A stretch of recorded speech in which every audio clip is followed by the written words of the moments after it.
Beaucoup d'internautes m'ont parlé du fait que l'Algérie possède la plus grande réserve d'eau au monde, ce qu'on appelle la nappe albienne. Mais ce sujet est intéressant parce que c'est un exemple parfait pour montrer la différence entre d'un côté ce qu'on lit dans les médias sur un sujet comme ça et de l'autre la réalité du terrain.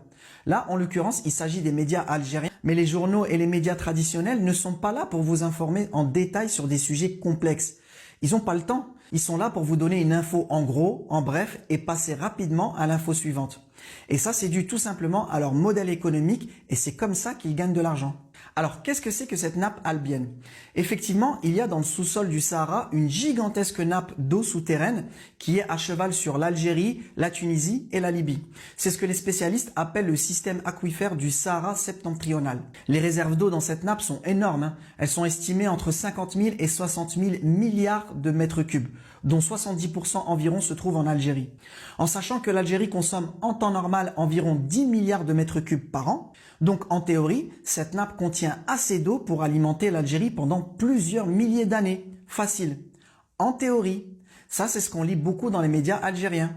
Donc si on s'arrête là sur les articles de journaux, c'est tout. On va penser que le problème est réglé et on passe au sujet suivant. Mais évidemment, vous sentez bien qu'il y a quelque chose qui ne va pas. Ça fait une centaine d'années qu'en Algérie, on connaît l'existence de cette nappe.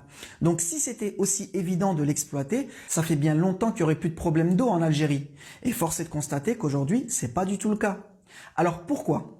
Pour le comprendre, il faut regarder en détail les contraintes techniques et économiques de l'exploitation de cette nappe.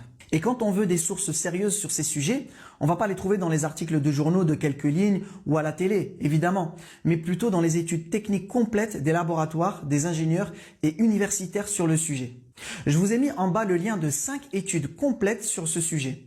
3 études de laboratoires et d'universités algériennes, notamment l'École nationale supérieure de l'hydraulique de Blida, près d'Alger. La 4e, c'est une étude de l'UNESCO. Et la 5e, c'est une étude de l'Observatoire du Sahara et du Sahel, basé à Tunis. Donc chacun peut vérifier toutes les informations que je vais donner maintenant sur cette nappe et comprendre facilement pourquoi ça ne règle absolument pas les problèmes d'eau en Algérie. Alors en fait, il ne s'agit pas d'une seule nappe, mais de 2 nappes qui sont superposées l'une au-dessus de l'autre.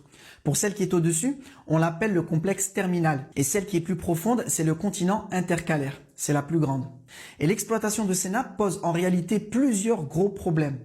Le premier problème, c'est la qualité de l'eau. Et là, je vous lis simplement les conclusions des laboratoires algériens sur le sujet.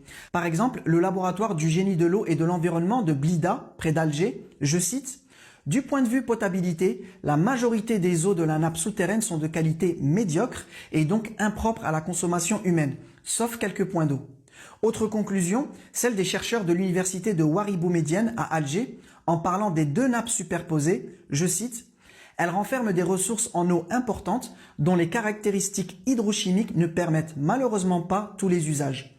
Leur utilisation n'est pas sans conséquence sur la santé en cas d'usage domestique ou sur les risques d'alcalinisation des sols en cas d'irrigation. Elle nécessite en effet une déminéralisation électrolytique, osmose inverse, ou chimique, hexamétaphosphate, avant usage. » Alors, juste pour rappel, la technique de l'osmose inverse, c'est exactement la technique qui est utilisée dans les stations de dessalement d'eau de mer et qui consomme beaucoup d'électricité. D'ailleurs, quand on va sur Wikipédia, on lit que la nappe de l'Albien est la plus grande réserve d'eau douce au monde. Alors, voilà un exemple typique où Wikipédia n'est pas tout à fait exact, parce qu'en réalité, cette nappe contient en très grande majorité de l'eau salée et pas de l'eau douce. On parle d'eau douce quand on a une concentration de sel qui est inférieure à 1 gramme par litre. Au-delà, on a ce qu'on appelle des eaux saumâtres, jusqu'à 30 grammes par litre, et ensuite, on a de l'eau de mer. Voici la carte de la salinité de la nappe par zone géographique. Pour le complexe terminal, donc la nappe qui est au-dessus, quasiment toute la nappe, c'est de l'eau salée, à part 2 petites poches au sud.